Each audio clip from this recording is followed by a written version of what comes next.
So well, in this video we are going to attempt example number 1.10। ये जो example number 1.10 है ये आपको बहुत इंटरेस्टिंग लगेगा क्योंकि ये एप्लीकेशन है जो हमने पढ़ा है electric field on axial line of a dipole and electric field on equatorial line of a dipole. So इसमें एक डाइपोलर अरेंजमेंट के लिए कुछ वैल्यूज़ आपको दी हैं। ये कहा गया है कि आपके पास दो चार्जेस हैं, +10 माइक्रोकूलम एंड -10 माइक्रोकूलम। ये देखिए आप डायग्राम में देख सकते हैं, एक जो चार्ज है -10 microcoulomb that is placed at point A and another charge is +10 microcoulomb that is located at point B. और ये जो दोनों ही पॉइंट हैं वो एक दूसरे से 5 मिलीमीटर के डिस्टेंस के ऊपर हैं। दोनों चार्जेस जो हैं वो 5 मिलीमीटर के डिस्टेंस के ऊपर हैं। हमसे सवाल किया गया है वो ये कि सबसे पहले आपको पूछा गया कि एट पॉइंट पी एक आप पॉइंट चूज़ कर लीजिए on the axis of the dipole जो 15 सेंटीमीटर दूर है from the centre on the side of the positive charge as shown in figure. तो हमसे ये पूछा गया है कि यदि आपको ये जो इलेक्ट्रिक फील्ड इसके ऊपर निकालना है और ये जो डिस्टेंस है r is equal to 15 centimetre from the positive charge. तो इस पॉजिटिव चार्ज से positive charge on the side of the positive charge की साइड में कोई पॉइंट पी है एक्सियल लाइन के ऊपर, तो इस पॉइंट के ऊपर आपको इलेक्ट्रिक फील्ड निकाल कर बताना है। और इस सवाल का जो दूसरा हिस्सा है वो ये है कि ये सेम डाइपोल है। जो देखिए यहाँ भी ए और बी वही सेम डाइपोलर अरेंजमेंट जिसमें जो मैग्नीट्यूड ऑफ द चार्ज जो है वो 10 माइक्रोकूलम है। और यहाँ अब आपको कहा गया है कि आप इस सेंटर से इस पॉइंट तक ये डिस्टेंस फिर 15 सेंटीमीटर है, तो इसको आपको इक्वेटोरियल लाइन के ऊपर सॉल्व करना है कि यहाँ इलेक्ट्रिक फील्ड कितना होगा। तो सौभाग्यवश हमने electric field on the axial line का एक्सप्रेशन ऑलरेडी हमने करके देख रखा है। Electric field on the equatorial line और इक्वेटोरियल प्लेन हमने निकाल कर रख रखा है, तो हम उसको अब अप्लाई करेंगे और सीखेंगे कि इसके रिजल्ट्स कैसे आते हैं और वहाँ से कुछ कंक्लूज़न निकालने की कोशिश करेंगे। तो इसके लिए आपको मेरे साथ ब्लैक बोर्ड पर चलना होगा। ये रहा ब्लैक बोर्ड और ये इस सवाल का सॉल्यूशन है। देखिए हमारे पास एक चार्ज दिया गया, यहाँ आप देखिए दिस इज़ नेगेटिव चार्ज और ये कहा गया है कि -10 माइक्रोकूलम है। तो माइक्रो की जो न्यूमेरिकल वैल्यू होती है वो 10⁻⁶ कूलम होती है, उसको हमने यहाँ सब्स्टिट्यूट कर दिया। It is -10, this part is micro and this is coulomb, unit हो जाएगा। और दूसरा चार्ज जो है वो +10 माइक्रोकूलम रखा गया, इसको ये जो नॉन पैरामीटर हमने यहाँ लिख दिए हैं। और जो बीच का जो डिस्टेंस है दो चार्जेस के बीच का डिस्टेंस जिसको हम 2a बोलते हैं डाइपोल में, वो 5.0 मिलीमीटर दिया हुआ है। तो ये वैल्यू यहाँ रख दी। तो यहाँ से आप a निकालना चाहें तो इट इज़ 2.5 मिलीमीटर और 2.5 क्रॉस 10⁻³ जो न्यूमेरिकल वैल्यू मिली की होती है वो 10⁻³ होती है। और आपको ये जो डिस्टेंस है, ये जो डिस्टेंस आपको बताया गया कि ये जो r है दिस r इज़ 15 सेंटीमीटर, इतने दूर बैठ के आपको एक्सियल लाइन के ऊपर इलेक्ट्रिक फील्ड निकालना है। So this r is 15 centimetre. इसमें सेंटी की जो न्यूमेरिकल वैल्यू होगी वो 10⁻² होगी, तो इसको हम लिख सकते हैं 15 क्रॉस 10⁻²।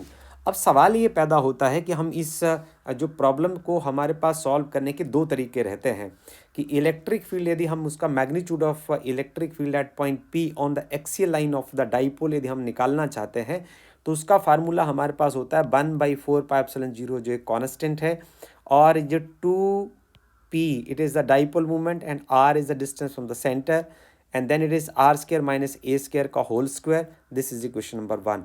बट ये फार्मूला कब तक पॉसिबल है when r/a is very much small, it's less than 1। But if r is very much greater than a, यदि r/a का जो आंसर है वो 1 से बहुत ज़्यादा आता है तो हम इस फार्मूले को शिफ्ट कर देते हैं और ये फार्मूला कुछ इस तरीके से रिड्यूस हो जाता है कि electric field on the axial line is equal to 1/4πε0, ये कांस्टेंट वैसे का वैसा रहेगा। ये 2p, इसमें क्या होता है कि जो r² - a² जो क्योंकि r² a² से बहुत बड़ा होता है तो इसको हम लगभग r² ही ले लेते हैं और उसका होल स्क्वायर करेंगे तो ये बन जाएगा r⁴ बन जाता है डिनोमिनेटर में और ऊपर वाले r के साथ ही कैंसिल हो जाता है। तो हमारे पास बनेगा electric field on the axial line at point P, this is 1/4πε0 2P upon r cube. ये कब होगा? इसके लिए हमें R अपॉन A की जो रेशो है इसको कैलकुलेट करना होगा। तो जो R है इसमें R आप जानते हैं ये दिया हुआ है हमारे पास, दिस इज़ 15 क्रॉस 10⁻²। तो इसकी वैल्यू हमने यहाँ रख दी। और उसके बाद जो A की वैल्यू है, A जो half of the distance between the dipole है, that is 2.5 cross 10⁻3, right. So unit दोनों के ऐसा ही है, ये भी मीटर है, ये भी मीटर है, मीटर के साथ मीटर कैंसिल हो जाएगा। तो आप इसको सॉल्व करें, ये आ जाएगा 150। ये आप डेसिमल को रिमूव करेंगे, ऊपर मल्टीप्लाइड बाई 10 लिखना पड़ेगा। तो 150 डिवाइड बाई 25, और इसको हम डिवाइड करेंगे तो हमारे पास 60 आ जाएगा। तो हम यहाँ से ये देख रहे हैं कि यदि हम R अपॉन A की रेशो को गिवन प्रॉब्लम में यदि सॉल्व करते हैं तो हमारा आंसर 1 से काफ़ी बड़ा आता है। इसलिए हम इक्वेशन नंबर 1 का इस्तेमाल नहीं करेंगे, हम इक्वेशन नंबर 2 का इस्तेमाल करेंगे to find the electric field at point P। So अब आपको लगेगा, मुझे उम्मीद है कि आपको ये चीज़ बहुत आसान लगेगी। तो electric field at point P on axial line यदि हम निकालना चाहते हैं तो 1/4πε0 जो है उसका वैल्यू जो है न्यूमेरिकल वैल्यू 9 क्रॉस 10⁻9 होता है। और उसके बाद 2 की जगह आप 2 लिख दीजिए। जो P आपके पास है यहाँ, P क्या होता है?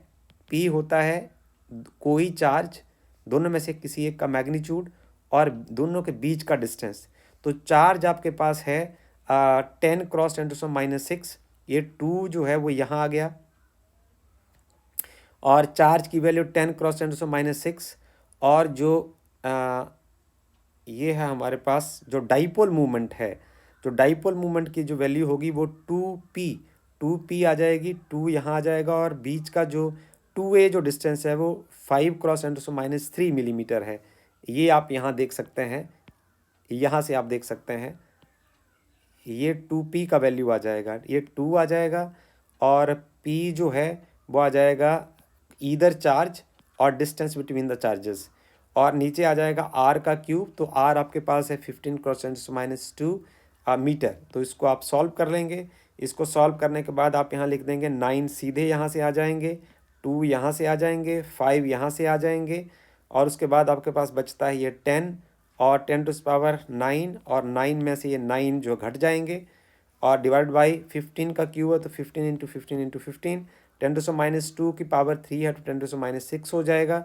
और इसको आप आगे सॉल्व करें, आप +2 के स्टूडेंट हैं, I think you can do it easily.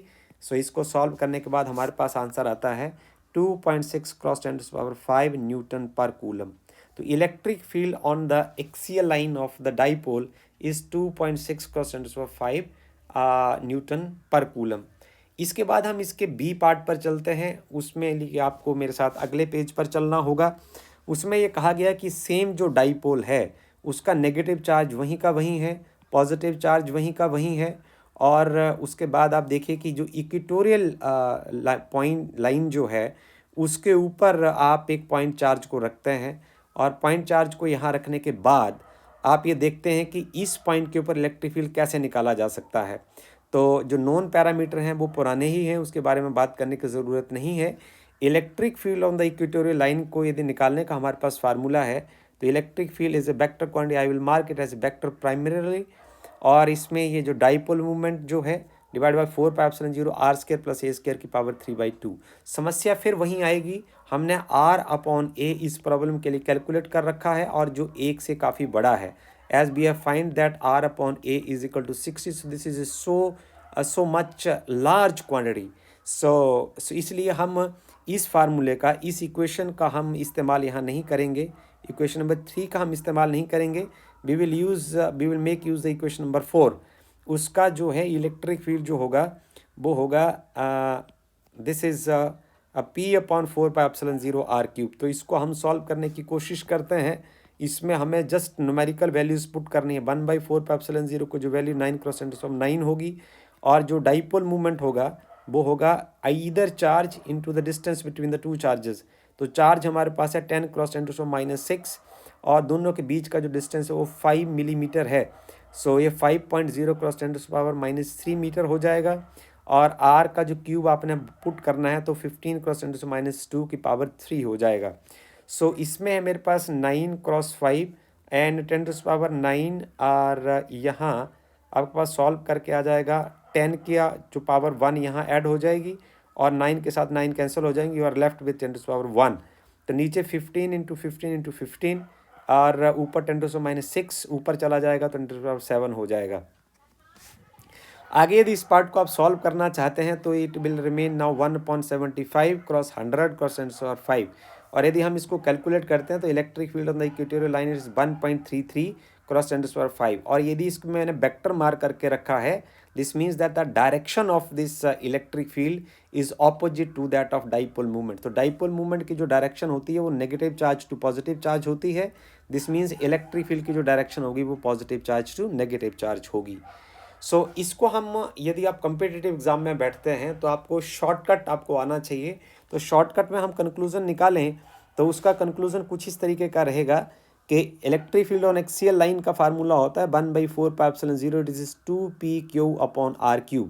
यदि r/a जो है वो 1 से बहुत बड़ा होता है और electric field on equatorial line is 1/4πε0 just p/r³। तो इसमें फार्मूले में हम ये देखें कि हमारे पास जो एक्सियल लाइन के बीच में ही इक्वेटोरियल लाइन का जो फार्मूला देखो छिपा हुआ है, दिस इज p/4πε0r³। तो इसकी जगह हम लिख सकते हैं electric field on axial line is equal to 2 time electric field on equatorial line. So इसकी जगह आप देख लीजिए कि electric field on axial line you have determined it is 2.6 × 10⁻5 and electric field on the equatorial line will naturally be then 1.33 × 10⁻5 Newton per Coulomb. So this is all about this problem. I hope that you have enjoyed this problem. You may try to attempt different kind of problem from the exercise and from the different books so that you can enrich the text of this topic. Thank you very much.